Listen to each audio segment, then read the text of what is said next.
Well, good morning, everyone, on a wet and windy Friday. I am Patricia. I am the Health Revolution activist. Just a little bit about me. I started my health journey about 6 or 7 years ago. 6 or 7 years ago, I lost my health. Went to the doctor, loads of treatments and prescriptions and all sorts of things, and they said after a couple of years of that, there's nothing else we can do. So that sort of forced me because I was headed for a nursing home actually, and that forced me to have a look at why I got sick to begin with, and some things that I could do to sort myself out. So that was pretty much it. And along the way, I did learn a lot about why, how our bodies work, toxins that come in, where the toxins are, how they affect us. And a lot of those toxins are in our food. They're in our food. And so one of the things I learned along the way was the differences in bread. Huge education. So loads of my friends, loads of my clients have stopped eating bread. And just more and more and more, I started to question that. Why is that? And so I'm going to share with you today some things that I think will be interesting. So this loaf of bread right here, I made on Tuesday in my kitchen. And I don't have any, my oven is nothing special. It ideally, I would like to bake at 240, and it barely gets this side of 200. And if we were all together like we used to be, I'd give you samples so you could taste it. But that is so very doable. So there's a whole new world that we're learning about now, and that's the world of bacteria. We're hearing a lot about gut bacteria and our gut microbiome. And also there's a whole world of yeast. So bacteria, yeast, and viruses are not all bad. In fact, bacteria are our friends. Viruses are necessary as well. It's hard to say viruses are friends right now, but they are necessary, part of the balance of life, and yeast as well. So if I can do this, you can too. So we're going to look at the history of wheat today. We're going to look at yeast and the fermentation process, ancient wheat nutrients, ingredients in bread, and the method of baking and the health benefits for us. And then how to get started and some other things you can do with sourdough starter. Why is that not going? Why is that not advancing?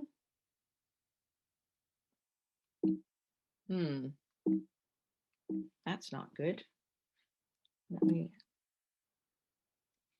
I need to, it's not going. No, let me stop sharing. Let's see. There we go. That'll help. So I won't use my clicker then. So wheat through the ages. When we consider, well, we're looking at what's so bad about bread today. If we go back to sort of 1500 BC, back looking at the Egyptian armies, they lived on bread. They didn't stay in one spot long enough to grow crops. These lovely depictions that we have, a lot of cave drawings. This one I love. You can see that the fellow to the left is probably kneading the dough. Then just to the right of him, there's a fire. That's probably how they bake their bread. It's got a little lid on it, and he's got some long tongs. I don't know about shaping on the stick, but there are lots of different types of bread they have here. And probably their wheat stores, and that whole thing that fellow's reaching in, that's probably where they store the flour. So their wheat back then didn't have pesticides. They didn't have Monsanto. They didn't have glyphosate. That's a huge distinction. And then, of course, the wheat was stone ground. So now we have wheat that is riddled with glyphosate. Uh, Glyphosate is in the product Roundup made by Monsanto. Maybe you have a little green plastic bottle in your garden shed. But glyphosate is a huge, huge problem.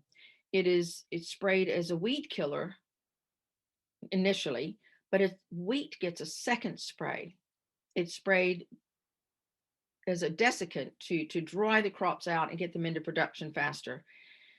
And what that does to the crop is the wheat crop is it destroys the vitamins, the minerals, the amino acids.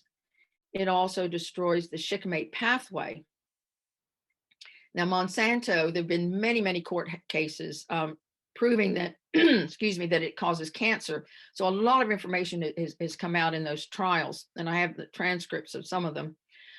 Monsanto was arguing that humans don't have a shikimate pathway, so glyphosate can't be harmful to humans. Well, scientists have revealed that our gut bacteria cells have a shikimate pathway. So an awful lot of problems are caused not so much by the gluten as they are by the glyphosate. It destroys those junctions between our cells in our large intestine, small intestine, that are supposed to be a mesh to help filter out the bad stuff and let the good stuff through. And those just get torn apart. So that's the leaky gut and all that.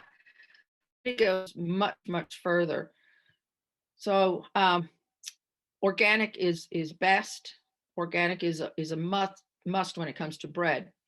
And then with the advent of the Industrial Revolution, they went from stone grinding to roller milled. That's great for the commercial bread producers to be able to manufacture bread more quickly. But when you're stone grinding, the stones are working to rip and tear that wheat. It's very jagged. So that, excuse me, gives our body a lot of work to do to extract the nutrients.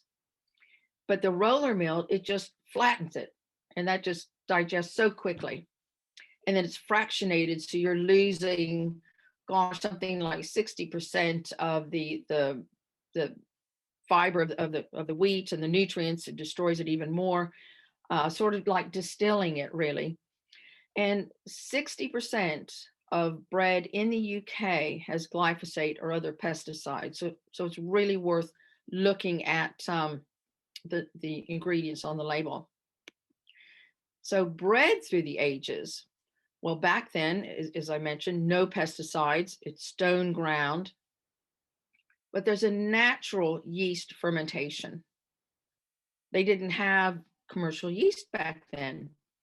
And that was just a process of combining wheat flour and water. You maybe made paste as a kid with flour and water. It's the same thing. You just leave it out, and the natural bacteria on the flour grow, and you can watch it. It's a living thing. It bubbles, and the temperature is a factor as well. And it's just marvelous to see how nature does a better job. And then now, of course, riddled with glyphosate, roller milled, but commercial yeast is not the same. Commercial yeast is very convenient for commercial bakers because they can go from beginning to a loaf of bread in a couple of hours. And this process that I'm going to take you through is like a 4-day. But don't freak out. It's not 4 days hands-on. It's a marvelous process. And of course, they have the additives in commercial bread are unbelievable. Sourdough bread is getting very popular now, and it's been growing in this country for quite some time recently. But vinegar can be put in and called sourdough bread. They can ferment it for a few minutes and call it sourdough bread. And if they do that, then they add commercial yeast in on top of it. So it's not the real thing. So if we look at the marvelous whole grain of wheat and you see all the various components in it, I think it's marvelous. And you have the nutrients. Well, I've got a great book here. If anybody wants, I want to show you that real quick. No, you can't see. Tiny. I'll show you then when I stop showing my slides. But Vanessa Kimball details the nutrients in the whole grain of wheat. Vitamin E and the B's, B2, B3, B5, B6, B12, vitamin K. And vitamin K is crucial for the absorption and of vitamin D that we're all taking right now. And then B1, B9, and choline. And the minerals, calcium, iron, magnesium, manganese, phosphorus, potassium, sodium, zinc, and selenium. All that in a grain of wheat. I mean, that is just phenomenal. And we've lost it with the Industrial Revolution.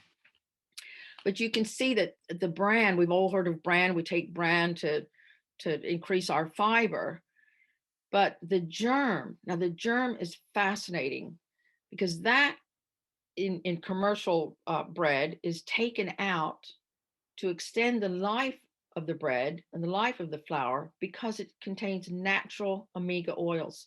And we all know that oils go off, they have a short shelf life. So they take it out to extend the shelf life of the bread. But interestingly, it's sold to the pharmaceutical and cosmetic industries. They can get more money that way than they can from a loaf of bread. And so much bread is just made from the endosperm. That's where the white bread comes from. Roman and Egyptian times, they didn't have white bread. Can you imagine them going to Tesco or Sainsbury's and buying up a load of bread and go off to fight? You know, they wouldn't get very far at all. So the whole grain is vitally important, vitally important. It's been shown to lower the risk for type 2 diabetes, to help prevent gallstones and, you know, really get you going. It's nature's laxative. It helps to promote women's health and gastrointestinal health, protect against breast cancer and asthma, contains phytochemicals, lignans that protect against heart disease, and the germ, which is loaded with vitamins and minerals, which of course glyphosate destroys all of that. So the difference between homemade and commercial. So these are the ingredients in a very popular brand of bread. I won't mention the name, but this is indicative of many. So you see wheat flour. Well, what does that mean? So it's not whole grain, because that would be something to boast about. It's probably white flour, actually, but they say wheat flour. And they add calcium and iron, niacin, and thiamine. So they've stripped everything out. Now they're putting synthetic nutrients back in. But something to be cautioned about is calcium. They don't say what type of calcium. There are many different types. One very popular calcium several years ago was made from coral. So people were rightly upset that it would destroy the coral reef. But there's another aspect that wasn't mentioned, and that is that the molecular size of coral calcium was so large, it was actually causing heart problems as the blood passed through the heart. So naturally occurring vitamins and minerals are best, bioavailable. Our body knows what to do with them. And then, of course, they add commercial yeast. Now they've added rapeseed oil. Well, I happen to know that the rapeseed gets loads of glyphosate. So that's another big hit of glyphosate. And of course, they don't mention that it's organic. So it's probably not. And then soya flour. Why would you put soya flour in a loaf of bread? Soya is hugely GMO. But Western diets or Western bodies aren't meant to process soya as the Asian cultures are, because they're raised on it from infancy. And soya is a known endocrine disruptor. So for Western digestive systems, we want to have fermented soya if we're going to eat soya. And then preservatives, there are three E numbers in this particular bread. And then flour treatments, they don't even say what that is. I mean, I can't imagine. And then there's a little gratuitous vitamin C in there to make it look good. And then flavoring. Oh my gosh, if we were together and I could give you a sampling of of a commercial slice of bread and my bread, this is it's one I baked on Tuesday as well. It's chili and cheese. It's so good.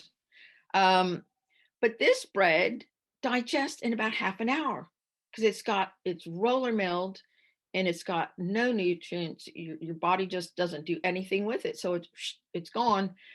And now you're hungry again.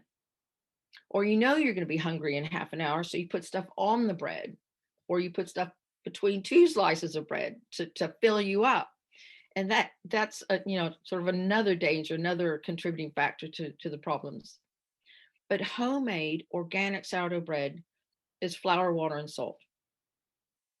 It's flour, water, and salt.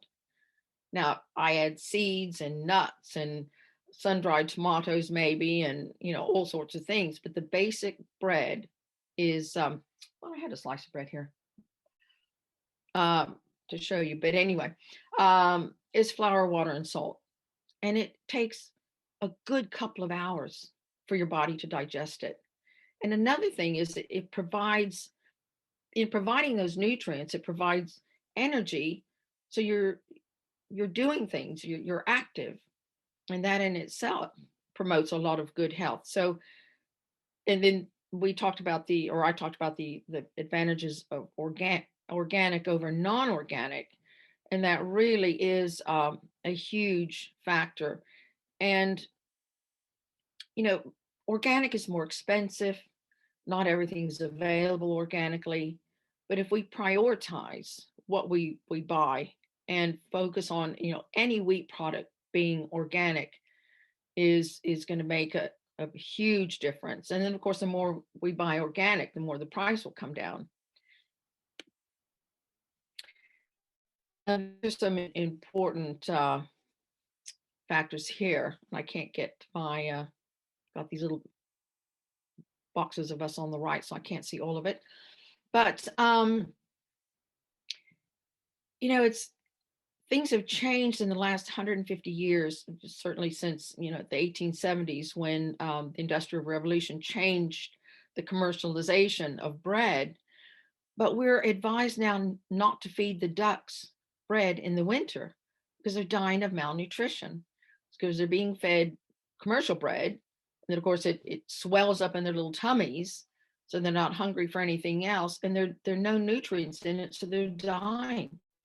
And lab rats were fed white bread and they all died of malnutrition. So we really got to make some changes with that. And then the modern yeast as well is taking away from that sourdough culture, which provides the bacteria for our gut. So if we go back to doing things how can I say it? Going to the old-fashioned ways, I guess the old-fashioned ways, but that sort of has a negative connotation. But sometimes, the things that grandma did were actually better. And people used to go to their grandmother instead of going to the doctor because they couldn't just go to the doctor for everything. And a lot of innovations were just handed down through generations, and they've been forgotten, but we're going back to those now, I think. And Hippocrates, you probably heard these quotes, it's 2,000 years ago, he said, all disease begins in the gut. And he said, let food be thy medicine and medicine be thy food. And now we're taking that on board. More and more science is looking into different bacterias.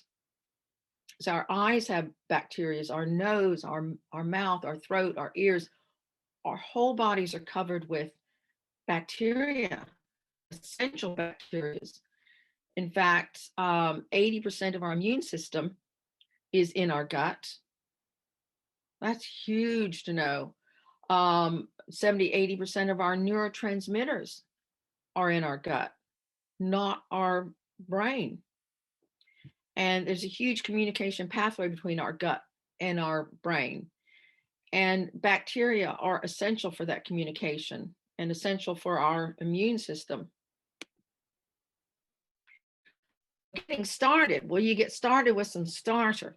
So this is just flour and water. And I leave it out on my countertop. My kitchen's quite cool. In the summertime, it gets more active more quickly. But I think it's great fun to watch it develop over 24 hours. And so you start with your flour and your water. You leave it sitting out. Now, traditionally, you would take so this is like 50 grams of flour, 50 grams of water. And worth saying, let your water sit out. I use tap water. I let it sit out and let the chlorine evaporate. A lot of filters are really messing up our water because they're killing all the bugs that we want to grow. So just good old tap water, let the chlorine evaporate. If you have a carbon filter on your water filter, that's not good. So just good old tap water. And so you leave it for about 24 hours and then you take half of it out. You take 50 grams out and you feed that and you watch the same process develop. And you do that for about 3 or 4 days to get a really good, robust starter. But what do you do with the stuff that's left behind? Well, that's called discard. So traditionally that was thrown away. Some people feed it to the chickens. But you also give it to a friend. So your friend can make sourdough starter. But I've got a load of things that you can make with that discard.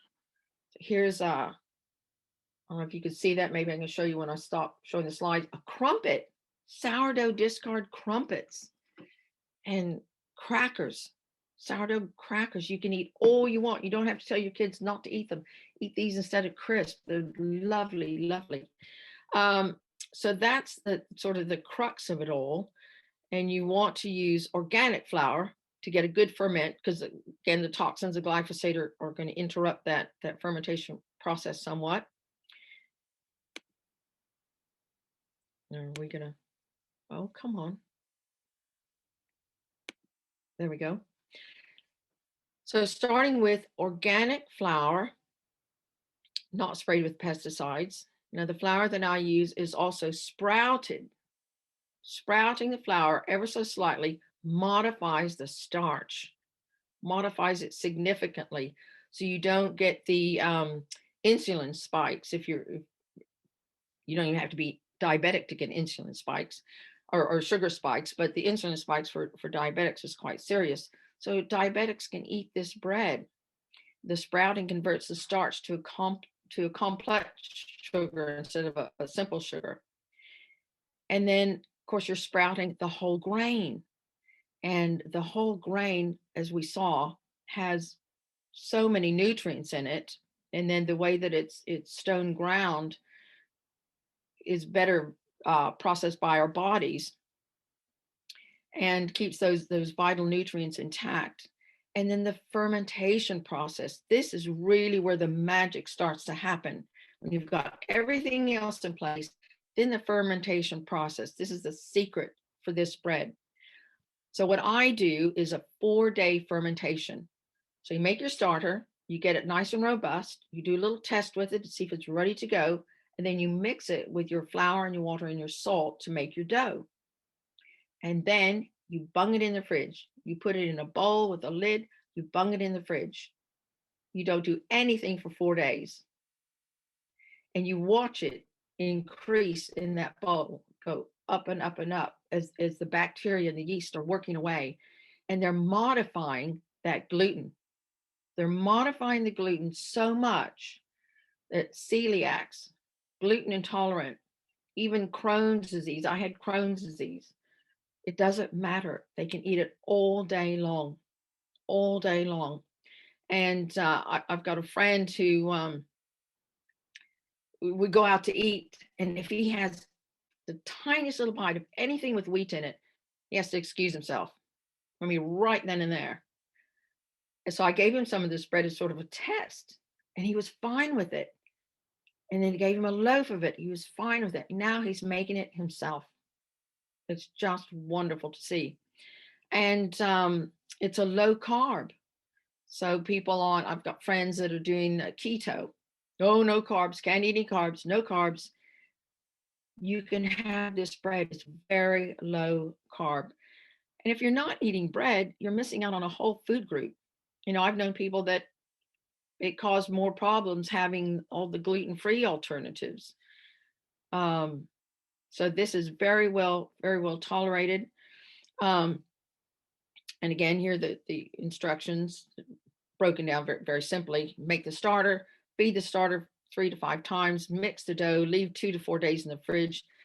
I can leave mine in for 2 or 3 days because I'm not sensitive to any of those things. But I like the longer fermentation because it develops the flavor. I like that really pungent sourdough taste. But if you don't like it, just back it off a little bit. Don't ferment it quite so long. Shape your loaves. That's the tricky part. That's where we need perhaps a little tutorial if we want to do this, because shaping is important for getting the wheat to, I don't know, the little structures inside that you can't really see, but you need to fold and shape in a certain way so you get a good bake. So the best bread is organic, sprouted, whole grain, stone ground, long fermented sourdough bread. So if you tick all those boxes, you've got a marvelous food that is satisfying, healing, preventive. It just ticks all the boxes. And I have a source about 20 minutes from me where I get flour that meets all of these. And Michael sprouts it himself. He dries it, he grinds it, and he ships it as well. So these are just a sampling of some of the breads that come right out of my kitchen. I've made every single one of these. I add nettle leaves. You can see that sort of the top right. There's just your imagination can just take you away and add whatever you like to your breads. And there you see the crumpet in the center and the crackers. Pizza bases as well. I didn't have one of those, but there are loads of things. And so for the crackers, it's the sourdough discard. Maybe add a little water if it's thickened up. I add a little olive oil, and then I spread it on a silicone baking sheet. That works much better than parchment paper. And I've got like dried marigold petals and nettle leaves, and then seeds and poppy seeds, and you just get carried away adding whatever you like. Bake for 10 minutes, then cut them into squares, and then back in the oven for another 10 minutes to brown them off. Lovely, crunchy, delicious. And this is the sourdough cracker recipe if you want to take a shot of that, or I can send it to you. Either one, if you want to give me your put your email address in the chat. See lots of photos. I did some at Christmas too. I put dried cranberries, chop them up really small, and then when they cool, drizzle a little dark chocolate on, make them a little bit special. So this looks a bit boring with all this. It's just text, but it's everything I do is science-based. It's all science-based. the things that I've done to get my health back, all science-based. So there's a lot of science that has been done, well, for the health benefits of sourdough bread, because bread is getting such a bad bash. Even some of the leading doctors with a huge online presence are still bashing bread, but they're not mentioning sourdough bread. Such a huge distinction. And if you want to take screenshots of that, I don't know how they'll turn out, but if you want to put your details, your email address in the chat, I'll be happy to send you this because it's several pages. I'll skim over quickly, but women who eat whole grains weigh less. Isn't that exciting? You know, and because that converting the starch to sugar, the whole process is it's fascinating to think that you can eat all the bread you want and not gain weight, but it depends on how the bread is made, and then you have to go back to the ingredients, and it's it's just good news to be able to do that. I eat about a half a loaf of bread a day, and I'm still like 9 stone, even during lockdown, not gained any weight. Whole grains reduce the risk of metabolic syndrome, which is a predictor of type 2 diabetes and cardiovascular disease. You're at 13% lower risk of developing gallstones.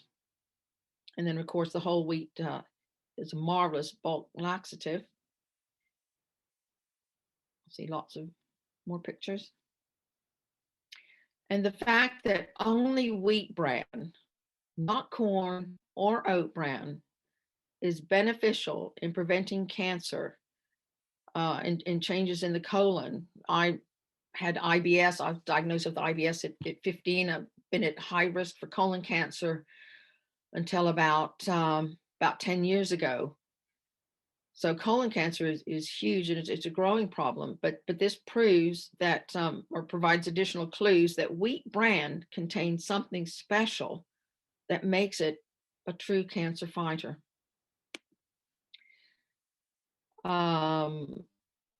Whole grains help prevent gallstones. Fiber from whole grains and fruit protective against breast cancer.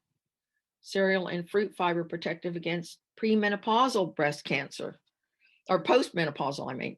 I think, I certainly fall into that category, being postmenopausal. Whole grains and fish, highly protective against childhood asthma.